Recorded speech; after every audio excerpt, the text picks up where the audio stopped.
जैसे कि आपको पता होगा कि अब दोबारा से ईरान और अमेरिका के बीच में लड़ाई शुरू हो गई है। तो अयातुल्ला अली खामनी के फ्यूनल में बहुत सारे लोग नारे लगा रहे थे, पोस्टर लेके निकले थे कि ट्रम्प का एसिशिनेशन होना चाहिए, हमको बदला चाहिए।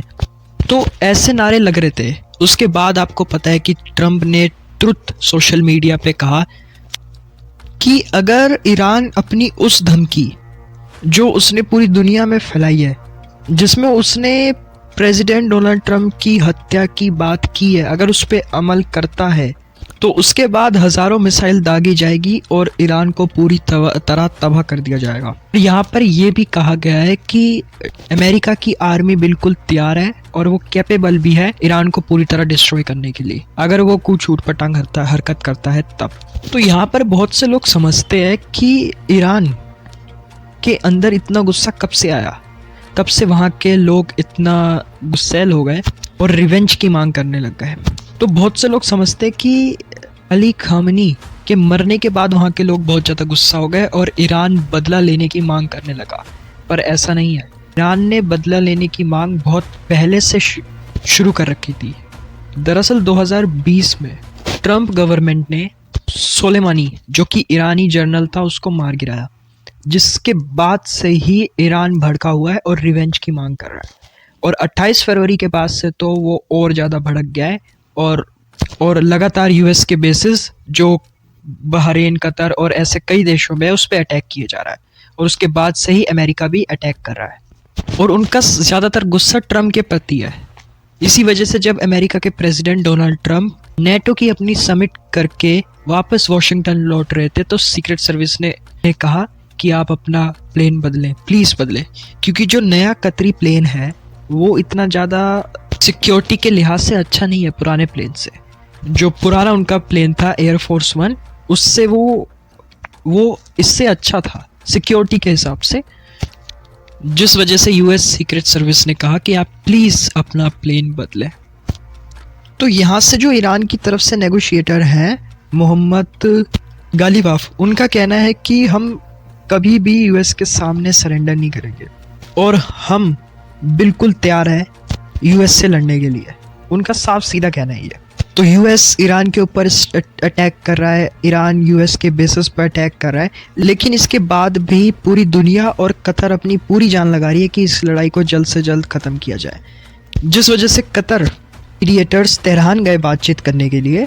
इसी दौरान मिनिस्टर, जो ईरान के फॉरेन मिनिस्टर है अब्बास अरगाची, वो मस्कट गए ओमान में स्टेट ऑफ हॉर्मुज को लेकर बातचीत करने कि भाई कि इस पे कौन कंट्रोल करेगा, कैसे इसका जो टोल सिस्टम है वो काम करेगा फ्यूचर में, क्योंकि अभी तो ईरान कह रहा है कि हम टोल नहीं लेंगे, पर ये श्योर है कि फ्यूचर में ईरान ज़रूर वहाँ से टोल लेगा। तो हॉर्मुज सिर्फ ईरान का नहीं है, ईरान के हिस्से में नहीं आता, उसमें ओमान भी हिस्सेदार है। ईरान जो है वो अमेरिका की इंटेंशन को लेके थोड़े शक के निगाह में है, क्योंकि अमेरिका ने दोबारा से अटैक कर दिया ईरान के ऊपर। पर मेरे को ये समझ नहीं आ रहा ईरान शक की नज़र में क्यों है।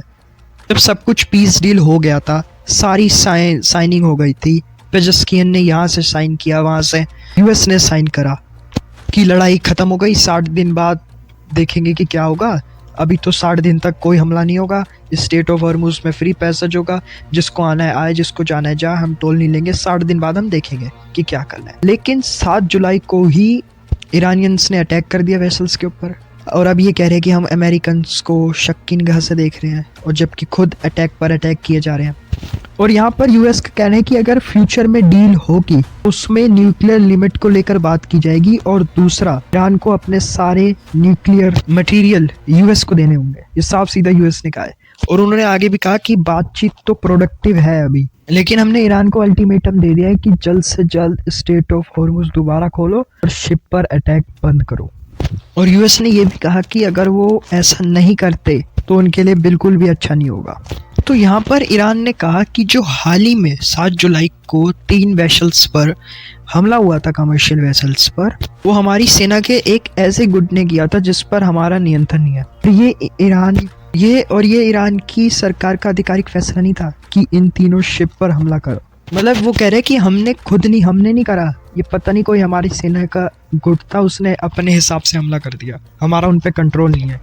उसके बाद आपको पता ही है क्या हुआ कि अमेरिका ने ईरान पर हमला करा, ईरान ने अमेरिकी बेसों पर हमला किया। उसके बाद डोनाल्ड ट्रंप ने स्टेटमेंट दिया कि अब सीज फायर जो है वो ओवर हो गई। मतलब ये लड़ाई जिन लोगों को लग रही थी कि इतनी आसानी से खत्म हो गई, तो ये इतनी आसानी से खत्म होने वाली लड़ाई नहीं है। इसके बाद प्रेसिडेंट ट्रंप कहते हैं कि हम दिल से चाहते हैं कि हम उनसे बात करें, नेगोशिएशन करना चाहते हैं, लेकिन वो बार बार कमर्शियल जहाज़ों पर अटैक कर रहे हैं, जिस वजह से हमें उन पर हमला करना पड़ रहा है।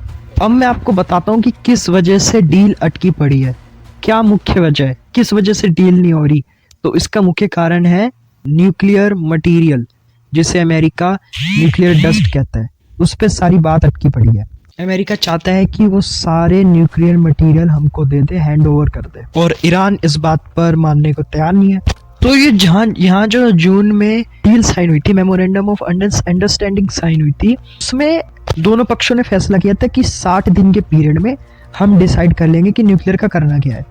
इसके बाद अमेरिका के एक अधिकारी ने बोला कि अगर हमको न्यूक्लियर डस्ट यानी न्यूक्लियर मटेरियल नहीं मिला तो ये डील होगी नहीं। डील साइन होने के बाद ये बयान आया था अमेरिका की तरफ से। यहाँ पर अमेरिका ने कहा कि अगर ईरान के साथ डील नहीं हुई, हमारे पास बहुत सारे ऑप्शन है, मिलिट्री ऑप्शन है, इकोनॉमिक ऑप्शन है। इकोनॉमिक ऑप्शन क्या है? इकोनॉमिक ऑप्शन है कि सैंक्शन लगाना, ईरान के ऊपर भारी सैंक्शन लगाना।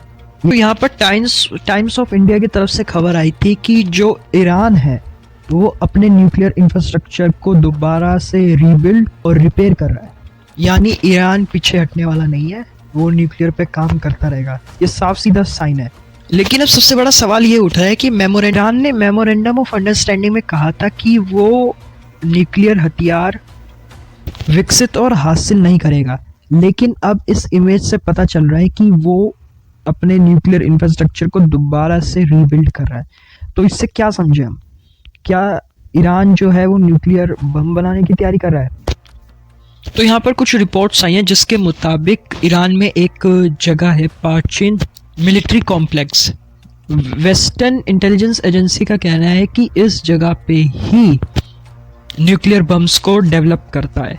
तो अब इस जगह का ईरान द्वारा दोबारा से रिपेयर करना, रीबिल्ड करना, क्या समझे कि ईरान जो मेमोरेंडम ऑफ अंडरस्टैंडिंग पर वादा हुआ था उस पर अमल नहीं कर रहा है।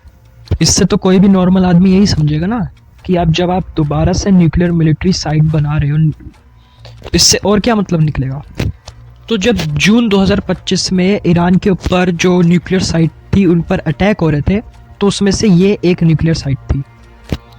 तो अब यहाँ पर कुछ न्यूज़ रिपोर्ट्स में बताया गया है कि यहाँ पर व्हीकल्स का आना और जाना दिख रहा है। सैटेलाइट इमेज में व्हीकल्स का आना और जाना दिख रहा है।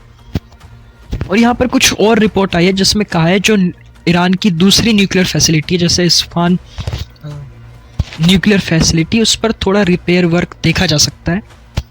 और यहाँ पर सिर्फ जो रिपेयर वर्क है वो न्यूक्लियर साइड में ही नहीं दिख रहा, वो मिसाइल बेसिस जैसे ब्रीज और भी जगहों पर देखा जा सकता है।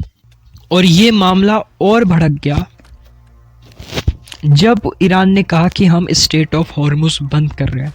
उसके बाद ही यूएस ने ताबड़तोड़ ईरान के ऊपर हमले करे, और इसके बाद फिर ईरान ने हमले करे ईरान, कुवैत और कतर पर। तो मतलब जैसे पहले लड़ाई चल रही थी वैसी बिल्कुल सेम सिचुएशन दोबारा से स्टार्ट हो गई। और इसके बाद जैसे कि आपको पता है कि ईरान ने दोबारा से वेसल्स पर हमला शुरू कर दिया, और इसके पीछे उन्होंने रीज़न ये दिया कि वो हमारी बात नहीं सुन रही, हमारे इंस्ट्रक्शन नहीं सुन रहे, जो वेसल्स यहाँ से जा रही हैं और जो हमने रूट अलॉट करा है वहाँ से नहीं जा रहे, जिस वजह से हमें मजबूरन उन पर हमला करना पड़ा। इसके बाद ईरान ने दोबारा से एक शिप पर अटैक किया जो कि साइप्रस फ्लैग थी, उस पर दोबारा से अटैक करा और कहा कि अब बिल्कुल पूरी तरह स्ट्रेट ऑफ हॉर्मुज बंद हो गया है। और इसके बाद यूएस ने दोबारा से ईरान के ऊपर अटैक करा, दोबारा से ईरान के ऊपर अटैक कर दिया। तो आप देख सकते हैं कि क्या सिचुएशन चल रही है, बहुत ही टेंस सिचुएशन हो रखी है पूरे स्ट्रेट ऑफ हॉर्मुज और उसके आसपास के रीजन में। यहाँ पर अमेरिका का कहना है कि हमने ईरान को एक मौका दिया था लेकिन उसने उसको भी गवा दिया, और अब अमेरिका कह रहा है कि हमारा एक ही काम है कि ईरान की जो कमर्शियल वेसल पर हमला करने की क्षमता है उसको कम करना हमारा एक लक्ष्य बन गया है। इसके बाद यूएस की सेंट्रल कमांड ने कहा कि हमने 140 जगहों पर हमला किया ईरान में, जिनमें से ड्रोन साइट्स शामिल हैं, मिसाइल साइट्स शामिल हैं, इसमें और नेवल कैपेसिटी शामिल है, एमुनेशन फैसिलिटी शामिल है, और इसमें कुछ एनर्जी और पेट्रोकेमिकल्स हब भी शामिल है जिस पर यूएस ने अटैक किया। तो ईरान ने जब से 28 फरवरी में लड़ाई शुरू हुई तब से लेकर लगातार जो अपने गल्फ नेबर है जैसे ओमान, बहरीन, कतर, इन सब जगहों पर लगातार अटैक किया है। तो इन सब बातों से ये पिछले 2-3 दिन की मैं आपको कहानी बता रहा हूँ क्या क्या स्टेट ऑफ हॉर्मुज में हुआ। तो इन सब बातों से लगता है कि अभी लड़ाई ख़त्म होने वाली नहीं है, इसमें टाइम लगेगा, और जब तक स्टेट ऑफ हॉर्मुज बंद रहेगा तब तक इंडिया के लिए भी दिक्कत होगी, क्योंकि हमारा 90% ऑयल और गैस वहीं से आता है। तो इसी वजह से भारत अपने डिफरेंट एनर्जी सोर्स ढूंढ रहा है, क्योंकि भारत को पता है कि वो स्टेट ऑफ हॉर्मुज में डिपेंड नहीं रह सकता। अगर हमें अपनी लॉन्ग टर्म नीड को पूरा करना है तो हम सिर्फ स्टेट ऑफ हॉर्मुज पे डिपेंड नहीं रह सकते, हमको अपने और एनर्जी सोर्स ढूंढने पड़ेंगे, और वही इंडिया भी काम कर रहा है। जैसे आपको पता है एस जयशंकर का भी हाल ही में 6 देशों का दौरा हुआ था, तो वो इसी को लेकर था। तो बस आई थिंक आज के लिए इतना काफ़ी है। Thank you for watching this video.